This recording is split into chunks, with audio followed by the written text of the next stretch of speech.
Welcome to Creative Imperfections. I'm Kelly, and I am so glad you're here. Think of this podcast as your safe place to be your beautifully messy self. Let's dive in.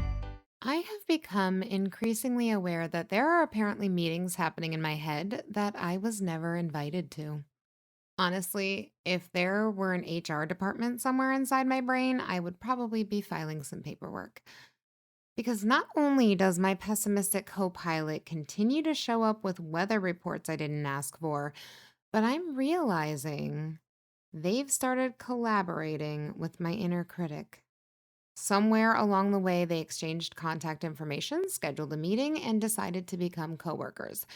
And that is slightly concerning because individually, I can handle them.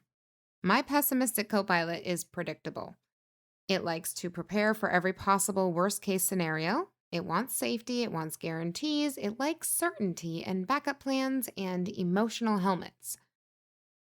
Then there's my inner critic.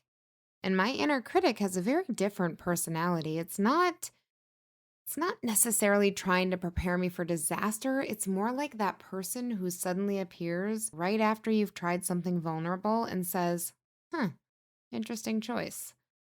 Not helpful, observant, maybe, but not helpful. And apparently, these two recently discovered they work well together because now the conversations sound like this.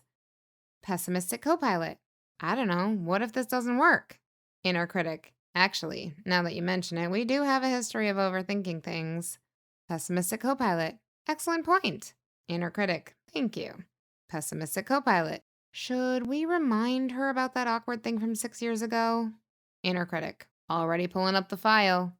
It is unbelievable. And somehow these meetings always happen right before I try to do something that matters. Not while ordering my coffee, not while deciding what paper towels to grab at the grocery store. No, no.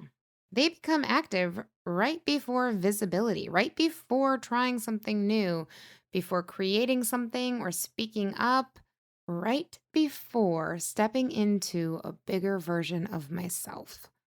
Because growth apparently activates everyone. And I think for a long time, I assumed that if I grew enough, healed enough, became confident enough, eventually those voices would disappear.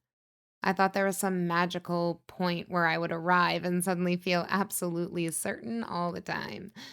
I imagined some future version of myself walking into every situation with complete confidence and complete peace and zero internal commentary. But I've since realized that person doesn't exist. Because every time I move towards something meaningful, the voices still show up. They just get a little easier to recognize now. And recognizing them changes things. For years, I was probably a lot like you and treated every thought like it was the truth. Every concern felt like wisdom, every fear felt like intuition, every critical observation felt like it was evidence.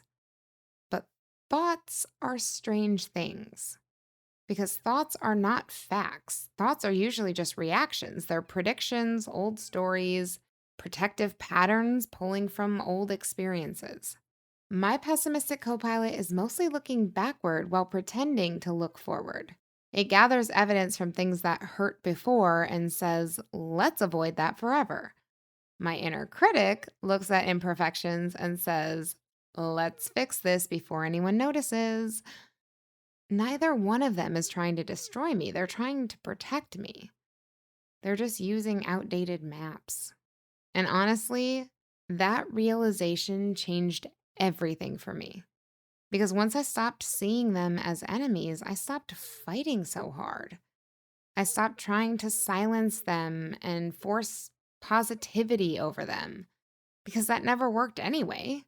Have you ever tried arguing with your own mind? It is exhausting. It's like entering a debate where both people are you. Nobody wins, you just get tired. Instead, I've started doing something different. When they start talking now, I simply notice them. I almost imagine opening the conference room door and seeing them sitting there together. My pessimistic co pilot has charts spread out across the table. My inner critic has notes, maybe coffee, definitely concerns. And I just kind of look at them and say, okay, I see you. Thank you for your input. I appreciate the concern. And then eventually I just tell them, we're still moving forward. Because that is the part that matters, not whether the voices appear, not whether doubt shows up or fear raises its hand. The part that matters is who gets the final vote. Because leadership isn't becoming someone with no fear, it's becoming someone who can hear fear and still move. Leadership isn't becoming someone who never doubts. It's becoming someone who doesn't hand out the microphone. And honestly, I think that's what growth has looked like for me. It's not fewer meetings, and it's definitely not complete silence. It's just less panic when the meeting starts. Because now I know the voices are going to show up. They're probably going to have concerns and they're going to raise objections. They're allowed to come along for the ride. I just don't want them driving.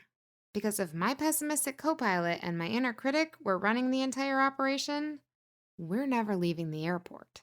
We're just going to sit at the gate discussing turbulence forever.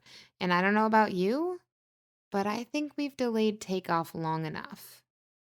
And in that choice is where the magic lives.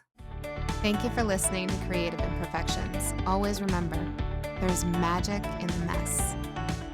If you enjoyed this episode, share it, subscribe, and keep showing up for your beautifully imperfect journey. Until next time.